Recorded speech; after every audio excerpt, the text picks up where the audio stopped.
स्वागत है आपका समाचार टाइम 24 में। मैं हूं पूजा चौरसिया और आप देख रहे हैं हमारी खास पेशकश सिनेमा से सियासत तक। कामयाबी और शोहरत सिर्फ बड़े लोगों के लिए होती है, ये कहावत अब पुरानी हो गई है। अगर दिल में कर्म करने की इच्छा शक्ति हो और मंजिल की छाप हो तो आप किसी भी नामुमकिन को मुमकिन बना सकते हैं।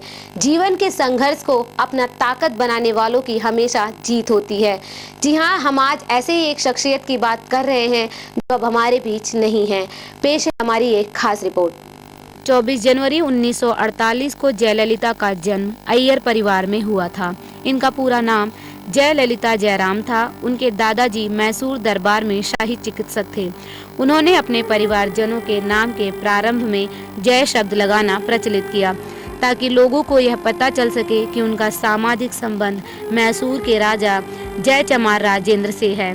सिर्फ 2 वर्ष की उम्र में ही जयललिता के पिता उन्हें छोड़कर चले गए। विपरीत परिस्थितियों के बावजूद जयललिता ने न सिर्फ राजनीति बल्कि तमिल सिनेमा जगत में भी अपनी पहचान बनाई। बेंगलुरु में जयललिता ने कुछ साल तक विप्स कॉटन गर्ल्स स्कूल में पढ़ाई की और फिर उनकी माता ने फिल्मों में नसीब आजमाने के लिए जयललिता को चेन्नई ले गई। चेन्नई आने के बाद उन्होंने चर्च पार्क प्रेजेंटेशन कॉन्वेंट और स्टेला मारिस कॉलेज में शिक्षा प्राप्त की। बचपन से ही जयललिता तेजस्वी विद्यार्थी थी और वे कानून की पढ़ाई करना चाहती थी, लेकिन नसीब में कुछ और ही लिखा था। परिवार की आर्थिक परेशानियों के कारण उनकी माता ने उन्हें फिल्मों में काम करने का सुझाव दिया। महज 15 साल की उम्र में ही जयललिता ने अपनी फिल्मी करियर की शुरुआत की। जयललिता को पत्तिकादा पत्तानमा के लिए फिल्म फेयर सर्वश्रेष्ठ तमिल अभिनेत्री का पुरस्कार दिया गया था। जयललिता ने एक हिंदी फिल्म इज्जत में धर्मेंद्र के साथ काम किया। एक शानदार फिल्मी करियर के बाद इन्होंने अपना ध्यान राजनीति में लगा दिया। आइए देखते हैं कि कैसे इन्होंने अपना पहला कदम रखा राजनीति में।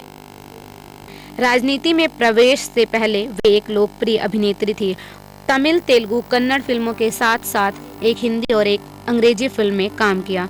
1961 में एक अंग्रेजी फिल्म को करने के बाद इन्होंने फिल्मों में अपना करियर शुरू किया।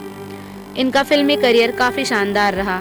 अपने फिल्मी करियर में उन्होंने सन 1965 से सन 1972 के दौर में ज़्यादातर फिल्में एम.जी. रामाचंद्रन के साथ की और सन 1982 में अपने राजनीतिक करियर की शुरुआत भी एम.जी. रामाचंद्रन के साथ की। 1981 में जयललिता अन्ना डीएमके पार्टी में शामिल हुई थी, जिसके बाद इन्हें राज्यसभा के लिए नामांकित किया गया था। इसी साल वो सांसद भी बन गई थी। एम.जी. रामाचंद्रन के साथ उनकी नज़दीकियों ने राजनीति में रहने में उनकी काफ़ी मदद की। आप ये सुनकर हैरान हो जाएंगे कि एम.जी. रामाचंद्रन की मौत के बाद उनकी पत्नी की जगह जयललिता को टिकट मिला, जिसके लिए काफ़ी बवाल मचा था। जयललिता ने 1989 के चुनावों में जीत हासिल की और विपक्ष की तरफ से जीतने वाली पहली महिला बनी, जिसके बाद जयललिता तमिलनाडु की पहली मुख्यमंत्री बनी। जयललिता ने अपने मुख्यमंत्री काल में कई अहम काम कराए, जिनमें लड़कियों को शिक्षा पर जोर दिया, जल संग्रहण के लिए प्रदेश में संयंत्र लगवाए और औद्योगिक क्षेत्र के विकास की योजनाओं जैसे विकास के कई कार्य किए। बावजूद इसके जयललिता को 1996 में डीएमके में हार का सामना करना पड़ा। अपने राजनीतिक जीवन में जयललिता भ्रष्टाचार के मामलों में विवादों में भी रही। भ्रष्टाचार के मामलों में उन्हें कोर्ट की सजा भी हो चुकी थी। बचपन की अम्मू तमिलनाडु की अम्मा बन गई।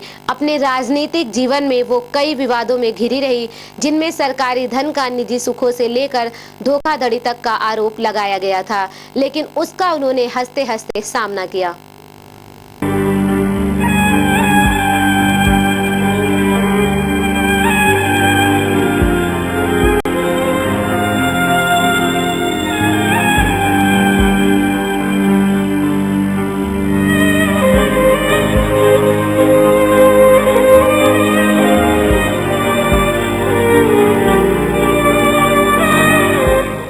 जब तमिलनाडु में बात गरीबी की आती है तो लोगों को खाने के लिए खाना और रहने के लिए जगहों की कमी नहीं होती। जयललिता के नाम से ही लोगों को खाना मिल जाया करता था।